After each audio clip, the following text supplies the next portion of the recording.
So our most important things when we're playing Syndra, just like the overview of the champ, is that you need to try and harass your opponent when they go up to CS. Like that's one of the big strengths of Syndra, is that she's a scaling champ that also pressures the lane. You also, if possible, want to look for skirmishes with your jungler. Like you do have CC, so unlike most mages, you actually can fight early. And so we'll kind of just like talk how we do that. And there's also quite a few important Syndra combos, which I'll go over throughout the game. So we're going to start by getting pushed over the lane. This you want to do in basically any matchup. It's just going to allow you to kind of be in the position where you can pressure your opponent when they come up to CS. And also you'll be like level 2 first, which will allow you to abuse that little spike. Now, Heimer's a bit harder than a lot of other champs just because he has more MS when he's near his turrets, which makes it a little harder for us to actually hit him with Qs. But again, we're just trying to make it difficult for him to CS by every time he comes up to the wave or whatever, we'll try to Q him. One of the OP things about Syndra is that her cooldowns are a lot shorter than a lot of other champs, and also she has fairly low mana costs. So looking to harass heavily in the lane is super valuable. Now you can go W or E level 2. You can go E if you're greedy. But again, it's really, really important that you time it when it goes, or when he goes for CS, because unlike Syndra Q, Syndra E is actually like a pretty, it's a cooldown that is a lot of investment, right? It's like 18 or, yeah, 17 seconds long, so it's really long cooldown. So we've really got to make sure that we don't waste that. Now, we've got to try to get some sort of ward down soon, because around 2:30, like this is our time when we could start to get ganked. So what we're going to want to do is probably just like push a little bit of this wave in. We can actually pick up this guy's turrets, which is one of the reasons this is a good matchup. And then we're going to take this opportunity where we have no cooldowns up, so we can't harass, and we're just going to go drop a ward. Because the best time to drop a ward is when you don't have anything up, so you're not like losing any pressure by going and warding, basically. Just kind of clear out some of these turrets. So now we've got this huge health lead, so we can definitely start to like look for a kill. We just want to make sure that we continue to time our harass with the CS, just to make it as easy as possible for us to hit him. And then if he overextends, obviously, we can look for a kill. So we'll try trade here on this cannon, see if we can go for a kill.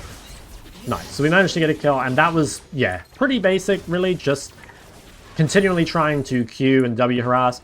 The timing is really the most important thing. I guess one other thing is trying to find a way to like guarantee your comet. Like it can be good to W your opponent for the slow, or it can be good to, you know, like stun them for the comet. Like if you use a Q on a comet and it misses, I mean, it's not the end of the world, but a lot of mine missed actually because he had higher MS, but you kind of see what I mean. So, what now? We're in a pretty strong spot. We're way ahead of this guy in items, and we have a lot of extra sustain. So at this point, we're kind of looking to just continue to build our lead, right? He's got an Amtone, we've got Amtone Darksteel refill, so we have much more health than him, and we also have much more damage than him. On top of that, we know Zac is bot, so now we really, really want to try and force trades. And I'm going to try and start them with W in order to get the slow first, and then follow up with the combo. A lot of the time when I'm coaching kind of like newer people on Syndra, they make like comboing and stuff like way more difficult for themselves than it needs to be. And a good example of that is like not slowing them before the trade, or, you know, throwing out their cooldowns randomly, or just stuff like that.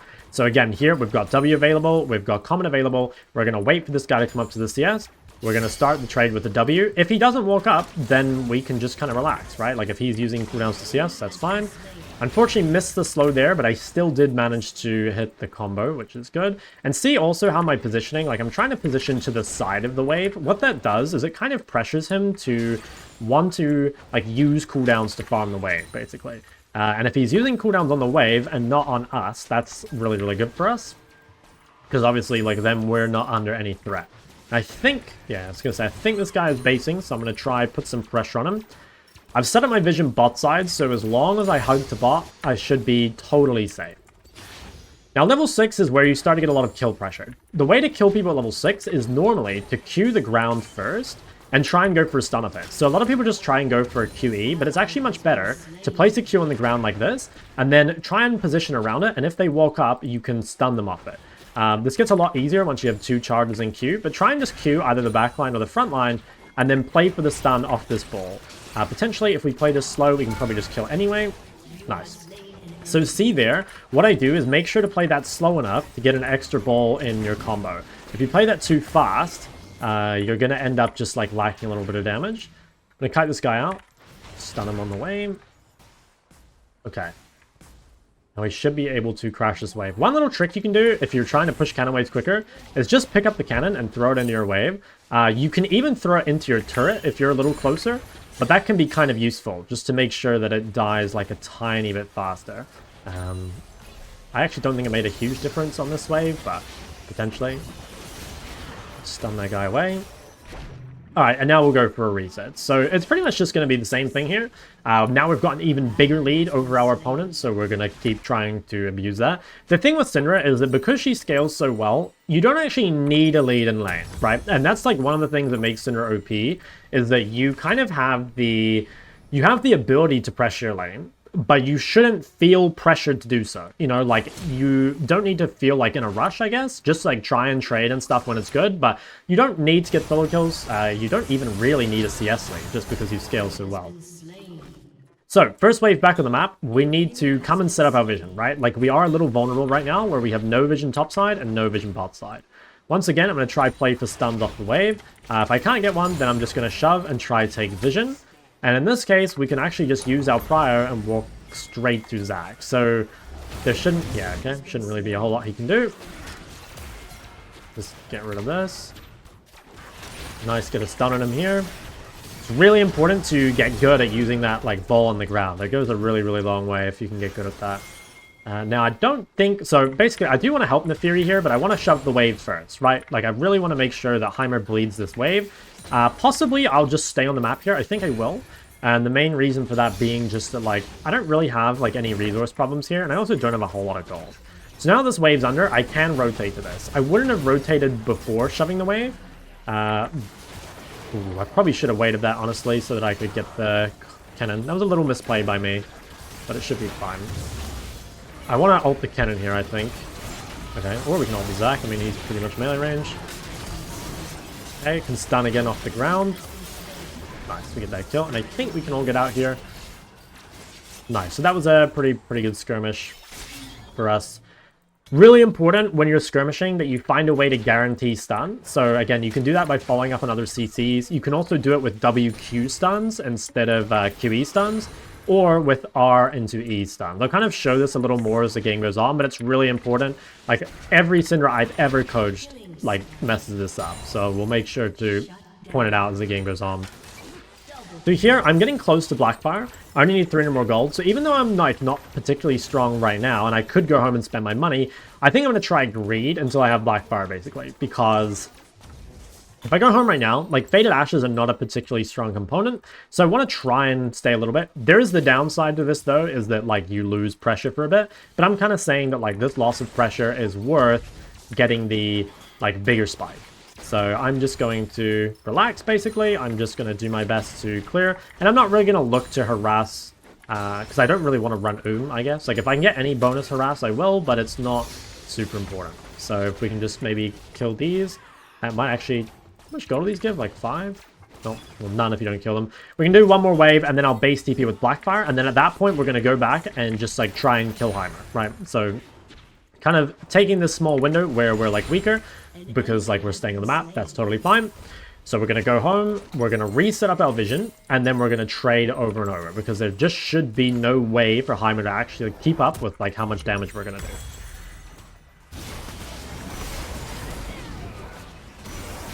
Okay, good luck, fellas. You got that? Alright, so we know Zac's bot, which means for now, we actually don't need any vision. What we're going to do is, again, bowl on the ground first, wait for 2 charges, and then go for the stun. So if we get the stun, we can WQ, and then we can Q again, and then ult. So see there how I managed to get a 6-ball ultimate? That's really, really key. So you want to place that ball early, and then you want to kind of, like, extend the timer on it by holding it with your W. And then you can get 2 Qs in before ulting, and that is going to allow you to get extra damage. Now, here's what I mean with the WQ stun. So drop a ball early again, and play for a WQ stun. So rather than going for just a regular QE stun, you want to, again, place 2 balls on the ground. Like, you don't need to make it so hard for yourselves. And that's what I mean, where, to me, so often I see you guys just going for these singular stuns, and... like, Syndra is just more OP than that, you know? You're not really meant to get singular stunned. And the reason, like, or at least a large reason people play the CDR build is because, like, Syndra stun is such a strong ability. So I'll show you more examples of that as it goes on, or you can refer to the combo section of my Syndra guide, but that's really, really key. So we can kind of do the same thing here. Again, we'll keep dropping balls on the ground. We can look for a stun off it, maybe here, and then just go for a quick WQ trade. We could even get another Q, maybe. Yeah. So I could go home and spend my money, but again, we see Zac bot, so for now I actually should be fine to pressure as long as I hug the top side. See again how I kind of don't want to go for like just regular QE stuns. I want to try and make it more guaranteed. So like here, for example, I can do a WQ stun, right? See how I throw at 2 different angles? Now, obviously I missed, but that's kind of like, that's how you make them higher percentage. It's much harder to miss when the angle is much bigger. So we could probably just flash out this guy. Now, to be honest, it might not even be worth it because, you know, I really value having my flash against Zac Leona. But I could if I really wanted to. I think I'm just going to quickly reset. So what I'm going to do is I'm going to place this ward. And most likely, Neferia will get this without me having to do anything. But potentially, if she got contested, I could maybe cancel the base. But I think it's safer just to reset, walk back on the map basically, and then be fine. Okay, so things are looking great. Yeah, so unfortunately Kennen got there after we reset. Not a whole lot we can do about this. If she can get out, then we're in a pretty good spot. I think we're happy with that. What we're going to do is we're just going to quickly shove this wave and then try and get to this fight. So I can take a look here. Okay, again, pick up the ball early and play for like... No, this... Okay, I can't actually get past this turret. I have to kill this first. That's super annoying.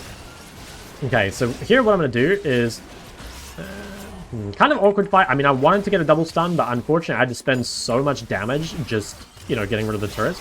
Now, one thing I did there, it is okay to use stun or use E without a ball, right? Like, it is sometimes fine, literally just to use E for the knockback. I see people underrate that a little bit, but it's quite valuable. Now, here we should be able to get a big stun. So again, 2 balls on the ground, potentially play for this. Okay, I think we can just kill Kennen. Alright, again, not actually the best example, but just really important to kind of play around your balls. You should kind of think them as, like, they're not exactly Caitlyn traps, right? But that's kind of, like, how you want to think about them. They're, like, something that you actively want to change the way you're playing team fights around, right? Like, you can stand behind them to guarantee, like, stuns or whatever. Obviously, placing them before the fight and getting them set up in chokes and stuff is, like, really, really valuable. The Heimer did make it a pretty weird dynamic, though. Okay, so again, we'll just drop a ball on the wave. If this guy walks up, we're going to look to stun him. So just keep dropping balls on the back line. Then if he walks up, we get the stun. Here, we can just WQR. Actually, okay, yeah, we didn't even need it all. He is very, very squishy. Yeah. Alright, so we'll probably just reset. I'm a bit too low, I think, to hit this turret, and I'm a bit too vulnerable to getting killed by something. Actually, I mean, Zac went top. I might have been able to shove there. I didn't notice Zac was top. So we'll start building the Cosmic Drive. You could probably go Medjai's here if you think you're really safe. And you could even go Banshee here just because they have like triple AP topside. But I think I'm strong enough that I don't need these things. So I'm just kind of greeting. But you could do that if you really wanted to. So these guys can get out. Okay, so we're back on the map. We know Zac is topside, so as long as we hug bot, we should be fine. We could look for this bot roam, but we need to shove a wave first. Because we always want to make sure that we're pushing waves before moving. And like, if those guys are low, like I said, I do want to go to them, but I have to shove this wave first. So now I can start looking bot if they cancel. I think Kalista... Ooh, okay, she's actually still there. I could have maybe roamed bot. I could still pressure a little bit, so what I'm going to do is just kind of fake that I'm going into the fog. But I'm not actually going to go because I think it's unlikely for me to get there in time. Although, maybe I would have. They keep canceling. Hard to say, though. They might be canceling because they see me. But okay, I mean, we have this huge item lead over the Heimer. We've spotted the Zac bot. If we hit a stun again, he should just instantly die. So it's, again, WQ, drop one more Q, and then ult. So another 6-ball ultimate. And that's just like getting the absolute max damage in the combo every time. As you get more CDR, you can actually get even more balls in the ult, and that means either more damage or a bigger stun. But it is, you know, early game, like a 6-ball ultimate's pretty good. I'm actually going to drop... Yeah, I was going to say... Okay, I kind of fucked this up a little bit. I was going to say drop a ball on the ground early so that I can stun Zac if he comes. Unfortunately, I didn't get the stun. In fact, I might even have to flash. I think I'm fine. We'll just look for a QE here. I should be dead. Cool. Alright, now we're insanely strong. We do want to go home, and unfortunately we can't quite buy Cosmic Drive because Cosmic Drive has pretty weak components. So even though we're extremely strong, we do have this like little power truck right now where we kind of have to wait until we have bigger items. Time is balanced. I mean, Heimerdinger against melees is pretty crazy. Heads up, you have a typo in the YouTube thumbnail. Okay, I'll go look at it after. Thank you, though. Alright, so we're going to come to this fight. See, again, I drop a ball before the fight starts, and then I'm going to pick it up with W, and this is going to allow me to either go for a QW stun or a really big ulti. Totally fine just to drop balls on the ground. Again, like, see what I'm doing here? Kind of placing them like Caitlyn traps, and then if they walk up, obviously I can get a much bigger stun. Okay, maybe this fight's happening again. Just looking back at this just because, like, maybe I want to be here. Okay, again, let's see if we can go for the double stun. This just makes it, like, much higher percentage, so we'll, like, W here, Q here. Yeah, so see there, it's like I have a much higher chance of hitting Kalista if I use my abilities in that way, as opposed to just going for the regular QE stun. Dude, the owner is actually invincible. That's crazy. Alright, so I'm gonna walk mid here. And then we're just going to shove this wave in. I could come back to this fight, but I'm pretty low and I have a lot of gold and I have no ult. So it's probably better for me just to be spending this time shoving, basically. Because fights are sort of low percentage for me when I'm missing all this stuff. So I'm just gonna kind of ignore all this and focus on taking the mid turret. So I get that. And now we can go home and spend our money. And like I said, like, Cosmic Drive is sort of weak until you complete it. So getting off these components as quickly as you can is very, very valuable for you. We should be pretty strong now.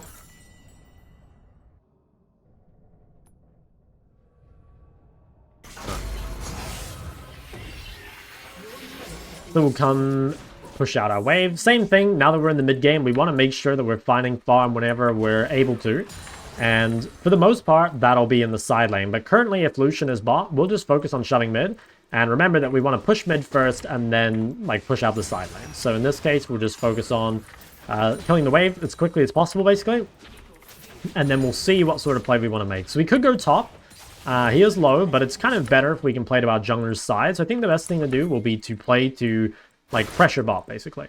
So I'm going to move my pink up here. And maybe I could cheese these people as they come in. Or I could kill Kalista on the mid wave. So what I'm going to do, again, drop a ball early to make sure that we have 2 Q charges. Worst case, I can pick this up with W. Do the same thing again. Drop a Q on the wave. Wait for my 2 Q charges. Now I can probably go for a stun. Okay, we miss it, but that's fine. We have so many balls on the ground that she might just immediately die. She's very, very low. Nice, so we get that kill. Just wait for my stun, and again, try stun with all the extra balls on the ground. So see there how I got that double stun on both the Zac and the Leona. That's just really because you've got to, like, always be paying attention to, like, where the balls are and trying to be getting those, like, bigger stuns, basically. So again, same thing there. There was 2 balls on the ground. Actually, I think the other one didn't connect, but you can kind of see what I mean, right? Like, I think in a lot of ways, Syndra's stun is actually more important than Syndra ult. So be much more concerned about your stun usage rather than your ult. So drop a ball before heading to the fight here. We'll pick it up with W. Although I don't even think we have to use it. Yeah, well, I was going to double stun, but it doesn't really look like we have to do anything.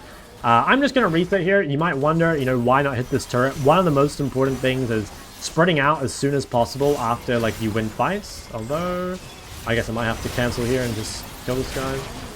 Yeah, you do want to spread out and make sure you're farming because they don't really need me in order to secure the objective. But obviously, if Kalista overextends, like, we'll just take the quick kill. But it's not really... Yeah, it's not really, like, a priority for you. You don't need to think about it too much. So let's walk on the map.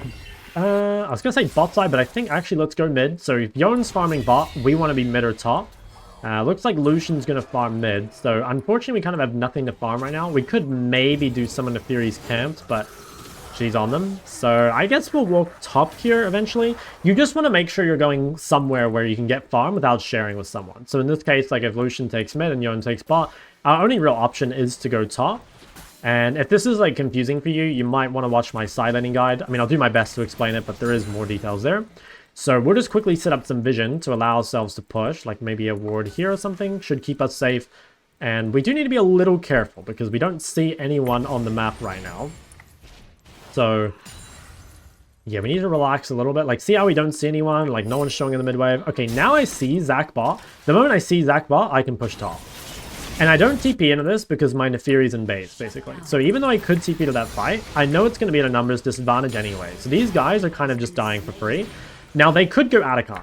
I can TP to this if we want, but it's going to be a difficult fight. It's probably better just to give and take top turret. So by being in the side lane here, you give yourself options, right? Like you have the option to still TP to this Atacon if you want, or you might be able to bring someone away from the Atacon, right? Like see how Kennen is recalling here? Because he has to match me on the inhib. So if I can bring 2 people to match me, that could actually be contestable. Okay, that guy just TP'd back in. I think what I'll do is I'll actually just take the free inhib. And then I could TP in after, potentially. So I'm just going to kill this. And then, should I look for the fight? Probably. Nah, it's already dead. So I was thinking about it. I still could. They have no cannon ult. Well, okay, we're double TPing. I think I'll go for it. So by split pushing, I've managed to bring Heimer top, which means that there's just naturally like one less person in this fight. And my main goal here is just to, again, get a big stun. So we've got 3 balls on the ground. We get a triple stun. I'll just ult Kalista to be sure. And these guys should all be dead. I think I have enough MS. Oh, I might have to flash. Okay, we just kite these guys out. So there, the most important thing to like that whole macro sequence is realizing that like if you have TP, you kind of need to be in the side lane. Because like if you're in the side lane, you give yourself options, right? Like the reason we won that Atacon, despite those guys, despite my team getting picked, is because we made Heimer show top. And even if we hadn't been able to contest Atacon, right, like even if, you know, I don't know, Neferi just gives it up or whatever, we would have at least still taken inhib. Like the worst thing that can happen is these guys dive bar, but you don't trade anything top. And in this situation, like, you know, getting an inhib is actually a pretty big deal, right? Because like getting an inhib makes it easier to pressure Baron, and it makes it easier to get dragons, and just everything gets a lot better, or a lot easier, basically. We'll clear that out. And now I don't have TP, right? So when my TP is down, it becomes a lot harder, right? Like the wave is so far away, I don't really feel comfortable being up there. And without TP, it's difficult to do what I did before, because if my team does get into a fight, I can't really get there in time. So what I want to do instead is kind of just group with my team and make plays with them. Because while my TP is on cooldown, well, yeah, it's just like much more difficult to side lane, which is fine. Okay, just going to save my stun for Zach if he decides to go in. Okay, again, it's totally fine there to just use it for the knockback. I was fortunate that I got the stun as well, but you don't really need that, right? It's a bonus. Now, what you can do sometimes is actually just ult a frontliner and then use it to get a bunch of balls on the ground. So this is not correct in this spot, but I'll actually show you, right? See how I ult the frontliner there, and then we can just get the stun on the backline? That's a perfect example. Like, always be thinking way more about how can I get the biggest stuns as opposed to, you know, who is the literal perfect ult target, you know? I think, like I said, it was probably a mistake to ult Zac there. Probably better to save it for Kalista, but I just wanted to show you guys, just as an example. Okay, it's pretty good. Yeah, I don't really like ulting him that much there because he's just really tanky, but it's just so important to be aware of that because literally every single time I've coached a Syndra, they're like so hyper-focused on like getting good ults and stuff, and they just like waste their stuns all the time, and Syndra is way more of a stun bot than she is like an ult bot, you know? I'd be way more concerned about that. So I think at this point, I mean, I'm so far ahead. I probably will just go Magi's. If you want to play it ultra safe, obviously you don't need to buy it, but it's pretty hard for anyone to kill me. Like, if I use my stun correctly, I should be more or less safe to anything. Right? Like, see your E as kind of your lifeline. If you hold E defensively until after they've used cooldowns, you don't really have anything to be afraid of. If you use E, though, like, make sure that you play a little more defensive while it's down. Because, like, well, yeah, basically, like, they will be aware of the fact that while your E is down, like, they can just engage on you. And it's totally fine. Like, sometimes you will make mistakes, right? Like, you will use your stun or whatever. But if you play around it, you should be fine. If you use your stun, though, and then you walk up and die, that's, like, really, really bad. So, again, we're going to just, like, spam out lots of Qs nice and early. See how I'm, like, setting them up? Like, I'm basically just making sure that I always have 2 Q charges available. But other than that, I can just use them whenever I like, basically. And that's going to mean that I can get, again, like a bigger stun if I need to. It means that if someone comes in, like, I'll already have, like, a lot of balls for an ulti. So just kind of placing these balls in chokes or in, you know, positions I can use them is totally fine. Especially when I have blue buff, it makes it, like, way easier just to continue spamming. So really, really key to do this and just, like, put out as much pressure as you can. Okay, see if we can check here. He's not there. We could probably start a Baron here. I think I'd be kind of down. Or if we make a pick, like, we can probably do something there. Alright, we have to save Yone. This should be fine. So pick up the W early. Go for the double stun. Right, so that just makes it way easier. Didn't ult Callista because I thought she was just dead already. He probably ult Cannon instead. Nice, he just absolutely evaporates. Once again, go for double stun, make him more guaranteed. Now, does that guy die? I don't think he does. I have a lot of MS, so I could probably chase him. Question is, like, which bush did he go to? Yeah, I don't know for sure. He might have just gone out. I'm not sure where he went. Oh, found him. Yeah, I think we can chase this guy. I have so much MS and so low cooldowns that I can basically just spam this all the time. We should be able to do Baron here, I think. Should be pretty free. Probably just go and do this. Yo, Sailor Moon, thanks for the prime. Alright, so we can come and do this, and I think this should be GG. I mean, it's kind of been GG for a while, but actually securing the Baron is normally what wins you the game. Like, I always say that it's Dragons and Barons that actually win you guys the game. So, like, if you find yourselves, like, getting fed, but not actually closing out the games, normally it's going to be that you're mismanaging your side lane in the mid game, or you're playing the Baron and Dragon fights kind of incorrectly. And, like I said, that's extremely common for Cinder players. I think team fighting and, like, consistently harassing in lane is, like, probably your guys' biggest weaknesses. Now, I do have TP up, so I would like to go side lane, probably bot lane here. At the same time, like, I just need to be a little careful. We don't want to play too many lanes with Baron. You generally just want to play 2 lanes instead of 3, because if you play 3 lanes, there's a really high chance someone gets engaged on and dies. And I need to be a little careful here, because currently my teammates are a little far away, although I have Nefiri coming. Okay, got the stun on that guy. Alright, they're going to try chase, maybe. Alright, that guy's dead. I think that guy's dead as well. Okay, cool. And then I think we should just be able to end off that. Like, we can just shove this wave all the way in. And then it should just be an easy... Yeah, okay, GG. So, this was a super good example of, like, how to play Syndra, especially, like, the basics. And, yeah, I think particularly pay attention to how I play the laning phase. Just, like, harassing on CS and, like, trying to place balls on the backline and stuff. And then how I kind of, like, use my stuns in team fights, I think, were the main things.